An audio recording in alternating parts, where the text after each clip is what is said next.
Oh, quel bonheur de se retrouver chaque fois à votre compagnie, comme le dirait l'autre. C'est toujours un plaisir renouvelé et avec une citation que vous n'imaginez pas que je me retrouve chaque fois à votre compagnie. Aujourd'hui, nous allons parler d'une sagesse qui va interpeller plus d'un, qui dit ceci, je vous la lis très rapidement. On peut aider un bœuf à se relever que s'il s'efforce lui-même de le faire. On peut aider un bœuf à se relever que s'il s'efforce lui-même de le faire. Ça veut dire que de l'autre côté, s'il ne s'efforce pas de se relever lui-même, on ne peut pas l'aider à se lever. Donc c'est autour de cette sagesse que je vais discuter une fois encore avec Madame Kwiba. Je pense que pour ceux qui ont regardé les vidéos précédentes que j'ai fait en sa compagnie, vous avez pris énormément de plaisir, je n'en doute pas. Bonjour une fois encore Madame Kwiba. Bonjour Masla. Vous allez bien? Ça va très bien. Un plaisir de vous retrouver une fois encore dans l'accoutrement de princesse. Et je rappelle d'ailleurs à ceux qui nous suivent que vous êtes une princesse d'ailleurs. Je suis une princesse. Mon père c'est Kwiba Tegli II, qui fut un grand chef et connu de son temps au Togo. Il est décédé il y a un moment. Je m'apprête même à faire ses obsèques. Mais Père, son âme et beaucoup de courage pour ces cérémonies. Merci beaucoup. Et donc aujourd'hui nous allons parler autour de ce proverbe-là qui dit on peut aider un bœuf à se relever que s'il s'efforce lui-même de le faire. Oui, Marcelin, je tiens quand même à te remercier d'avoir pensé à déterrer ces sagesses, ces proverbes, comme on les appelle, mais qui sont que de sagesse. Et avec lesquels nos parents ont, ou du moins sur lesquels nos parents ont basé leur vie et qui leur a réussi. Et c'est d'ailleurs avec ça là qu'ils ont éduqué. Mais elles nous ont éduqués dans le temps, au moment où on était dociles. Peut-être au jour d'aujourd'hui, nous ne sommes plus dociles. Nous sommes de moins en moins dociles. De moins en moins dociles. Et c'est avec ça que tu vois quelqu'un qui n'a jamais mis pied à l'école, mais qui est d'une sagesse inégalée et qui a mené sa vie de façon harmonieuse en s'inspirant de ces sagesses-là. C'est là où je construis même des choses qui l'ont existé. Absolument. Et c'est là où ton projet a le mérite. Et sincèrement, je te remercie une fois encore de m'associer à cet exercice-là, à ce projet. On peut aider un peu à se relever que s'il s'efforce lui-même de le faire. Ça veut tout dire. Ça veut tout dire. Et il y a un autre qui dit on peut t'amener jusqu'à la source d'eau. On ne peut pas te forcer à boire. On ne peut pas te forcer à boire. Ça veut dire que quoi? Un bœuf, on va disséquer ça encore un peu. Le bœuf. Nous, on ne parle pas d'un veau. On parle d'un bœuf. Donc immense, lourd, il est là-bas couché. Comment on peut le relever si lui-même n'est pas déjà prêt à commencer par se monter sur ses jambes? Tout au moins sur les genoux. Sur les genoux. Ça commence toujours, ils se mettent à genoux. Tu as vu un bœuf? Moi j'ai un troupeau de bœufs, donc je sais comment ça se passe. Sur le genou et devant, et puis il s'appuie, il lève et il se relève. Et donc, ce bœuf-là, immense, ça fait des tonnes, qui reste là, tranquille au sol. Comment vous pouvez aller être combien pour le relever s'il n'est pas déjà prêt, en position de se lever. S'il n'est pas dans la prédisposition de se lever. Ou s'il ne voulait même pas se lever. Il ne voulait même pas. C'est ce que j'ai dit. Il veut se lever. Il est dans la prédisposition de se lever. Et vous le voyez. Et puis, il suffit peut-être de le tapoter derrière. J'ai dit, vous le tapotez derrière. Et puis, hop là, il trouve la force et l'énergie. Ça veut dire quoi? La volonté, la détermination. Le travail personnel est déterminant dans le succès d'un individu.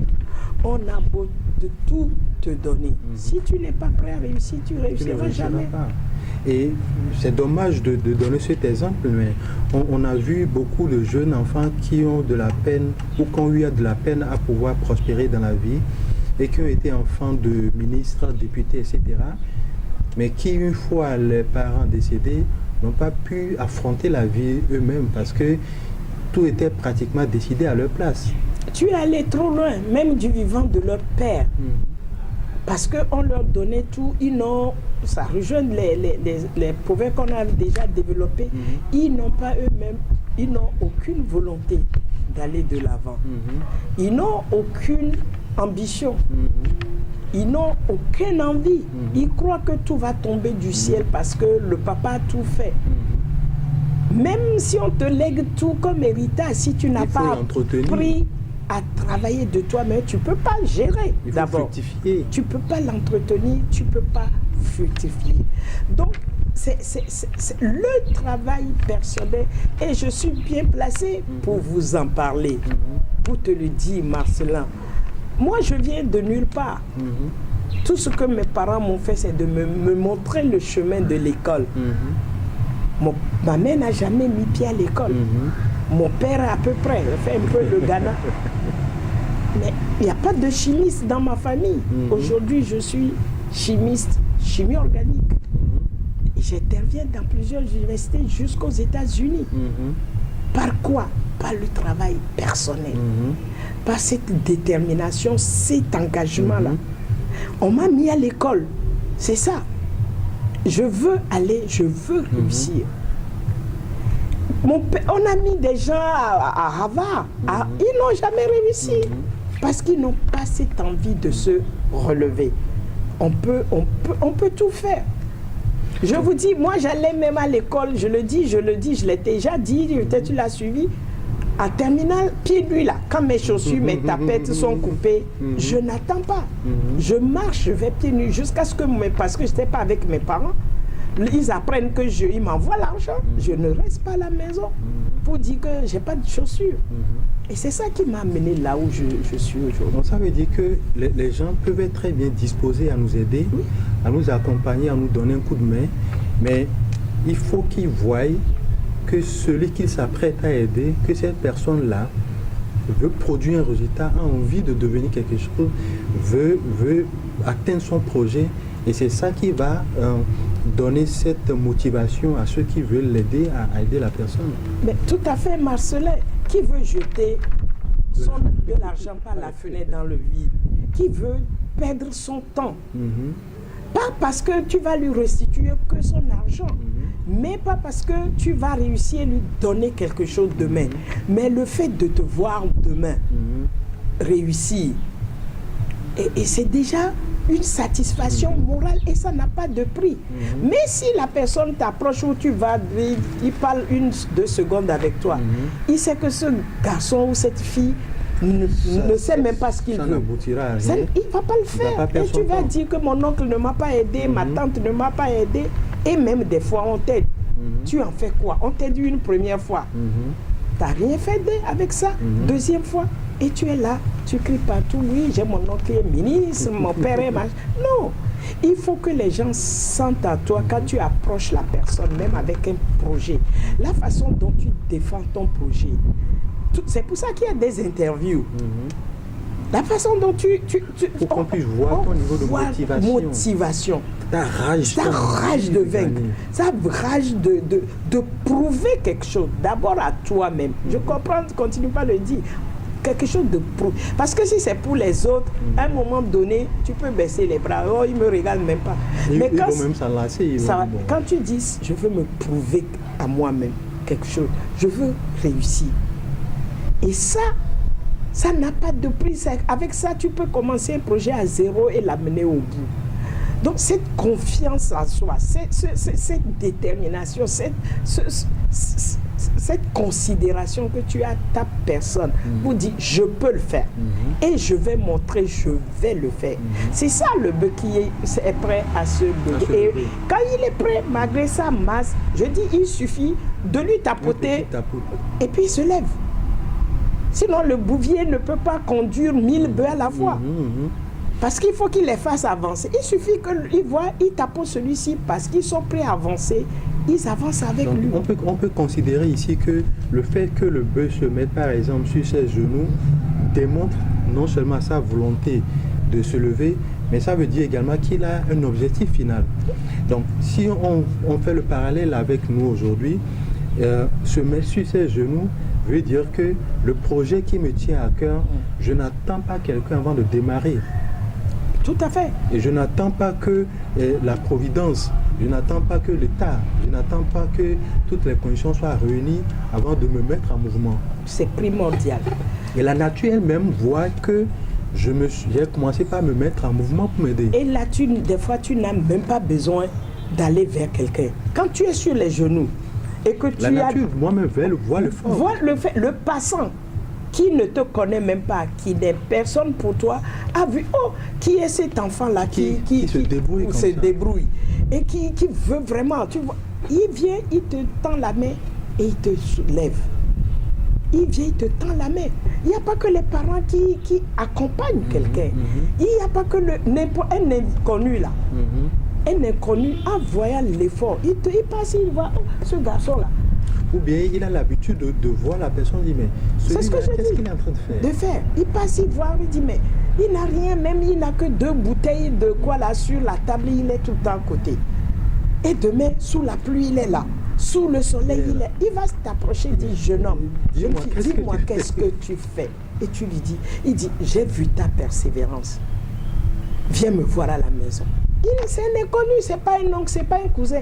Donc, quand tu te mets sur tes genoux, et l'adage dit, mets ça sur le Dieu t'aidera à porter ça, à te mettre ça sur la tête. C'est indispensable.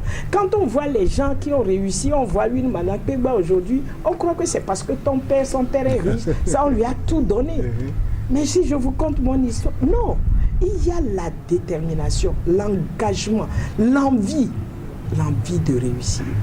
Et tu trouveras toujours quelqu'un sur ton chemin pour te donner la main. Je voulais également insister sur la persistance, la persévérance également, parce qu'il peut même arriver que des gens vous aident 1-2 fois en passant, mais si vous ne faites pas preuve de persévérance, les gens vont s'affaiblir dans leur aide qu'ils vont vous donner. Ils vont se rendre compte que finalement celui-là on l'aide pour rien. Mais c'est ce que j'ai dit, tout qui veut jeter, d'abord perdre le temps. Parce que tu n'es pas seul au monde. Donc on a besoin. Il y a d'autres personnes qui ont besoin d'aide.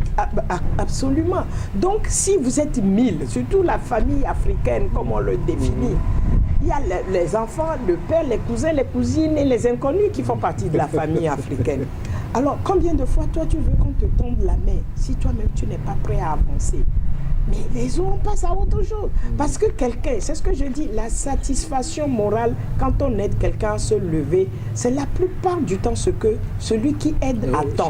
Recherche. Alors, si tu n'es pas capable de réussir, et que cette satisfaction morale, c'est quoi? Quand il te voit demain, il dit, ah, c'est Marcelin, il est content, il est heureux. Et il passe à quelqu'un d'autre. Il peut aider à quelqu'un d'autre. Mais il passe, il dit, oh, qu'est-ce qu'on n'a pas fait pour ce Marcelin-là? Mais ça décourage. On n'a plus envie. Si tous les jeunes étaient comme lui, bon, on imagine ce que ce pays va devenir. Hein. Donc, par toi là, ton fainéantisme ou le fait que tu ne veux rien va bloquer la voie à d'autres. À côté, il y a peut-être d'autres qui sont déterminés. Ils veulent juste un coup de pouce. Mais parce que toi, tu as déçu plus d'une fois, on ne tend plus la main à d'autres personnes pour les aider à avancer. Donc, c'est important. Dans la vie, il faut d'abord compter sur soi. Ce n'est pas de l'égoïsme. Ce n'est pas de l'autosuffisance. Mais en faisant ça, tu attires tout le monde vers toi pour dire, ah, ce garçon, il se débrouille bien. Il faut l'aider. On sait qu'on va faire quelque chose de lui et lui aussi pourra faire quelque chose de quelqu'un demain. C'est ça l'Africain. C'est un parent qui t'aide à grandir. Si tu es l'aîné, son espoir, c'est pas venir le supporter coûte que coûte. C'est que tu puisses tendre la main les autres. Donc c'est ça. Dans cette situation, on peut pas dire, oh, aujourd'hui, je peux mourir tranquille parce que Marcelin ou Cafu peut prendre la relève. C'est ça la famille africaine. Et j'aime bien le parallèle que vous venez de faire tout à l'heure. Si on vous aide, il faut que vous puissiez donner toute l'importance à cette aide-là. Parce que si vous ne le faites pas, de par votre manque d'engagement, de persévérance ou de votre fainéantisme, comme vous l'avez dit tantôt, vous pouvez être un point de blocage à d'autres personnes. Absolument. De par votre manque de persévérance, vous allez empêcher d'autres personnes de pouvoir briller parce qu'on va généraliser votre cas à d'autres personnes, à d'autres jeux. Mais absolument. Et moi, j'en ai souffert. J'en ai souffert dans la famille parce que je suis peut-être au milieu. Mon père est polygame avec, on est plus d'une trentaine d'enfants. Quand même. Oui, je me situe au milieu. Mais dites-vous qu'au moment où je rentrais au collège, j'avais plus de grandes sœurs sur les bancs. Et qu'est-ce qui s'est passé? Mon père s'est dit, une fille à l'école, ça ne valait pas la peine. Pourquoi? Parce que moi non plus, je n'allais pas faire mes études comme il faut. Et donc, il s'en est lavé les mains. Et plus je progressais, plus il doutait, curieusement. Donc, vous voyez, peut-être ça a été aussi un objet, un élément de persévérance pour moi, parce que je veux lui montrer que je pouvais faire, une fille peut aller à l'école. Ça, c'est une petite parenthèse. Mais, et donc, les autres m'ont tendu la main, parce qu'ils voulaient voir comment je me battais, comment j'apprenais. Pendant les vacances, je faisais une série C. Vous ne me verrez pas ailleurs que dans une salle de classe. Devant le tableau. Dans Accra, seul. Je rentre au village parce que je suis en C, j'étais seule.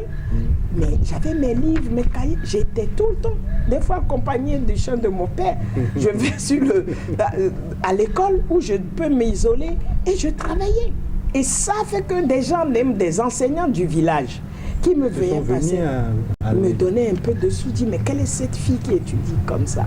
Donc c'est ça, quand les gens voient ton engagement, ta détermination à avancer, tu trouveras toujours la providence sur ton chemin pour t'accompagner. Mais tu restes à la maison, tu dis, mon père a tout, tu attends que ton père meure pour gagner l'héritage. Et c'est pour ça que les enfants se tuent. Quand ils ont tous travaillé pour eux, il ne faut pas aller se bagarrer pour l'héritage de papa. Et donc je dis, il n'y a pas que le père, la mère ou l'oncle pour vous aider. Quand vous vous battez, vous affichez votre détermination, l'engagement, vous verrez quelqu'un sur vous qui va admirer cette persévérance, cet engagement, cette détermination à gagner. On ne vous laissera jamais tomber parce que nous sommes en Afrique et l'Afrique, la famille africaine, elle est immense. Absolument. On peut aider un bœuf à se relever que s'il s'efforce lui-même de le faire. Et s'efforcer de faire quelque chose, c'est être persévérant, c'est être engagé, c'est avoir la rage de gagner, c'est avoir l'envie de prouver quelque chose à soi-même, c'est avoir cette envie de s'épanouir soi-même et de par son épanouissement, permettre à d'autres personnes également de s'épanouir.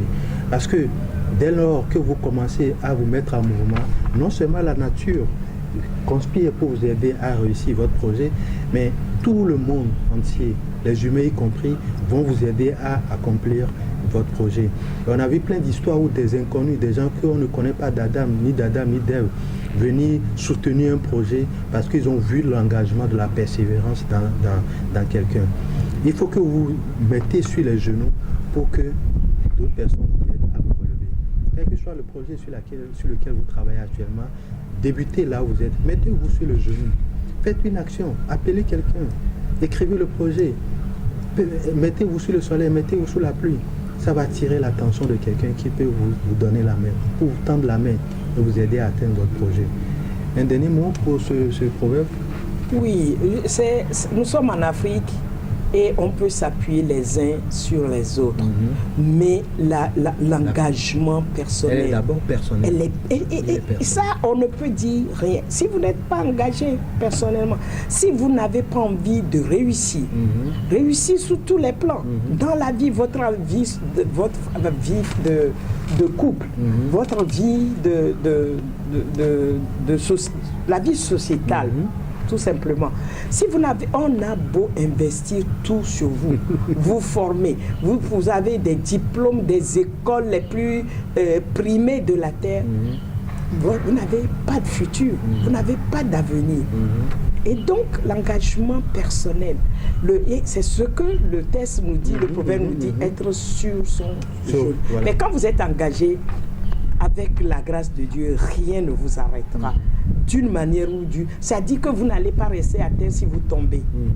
Vous n'allez pas vous arrêtez là si le premier projet échoue. Vous avez la force de venir le revoir, le revisiter, le réécrire et aller vers d'autres personnes pour vous accompagner. Vous allez toujours réussir dans la vie. Absolument. Ça, donc, il faut que nous sachions où nous sommes, où nous voulons aller et nous armer pour ça. Absolument. On peut aider un peu à se relever que s'il s'efforce lui-même de le faire. Je pense que ça se passe de commentaires.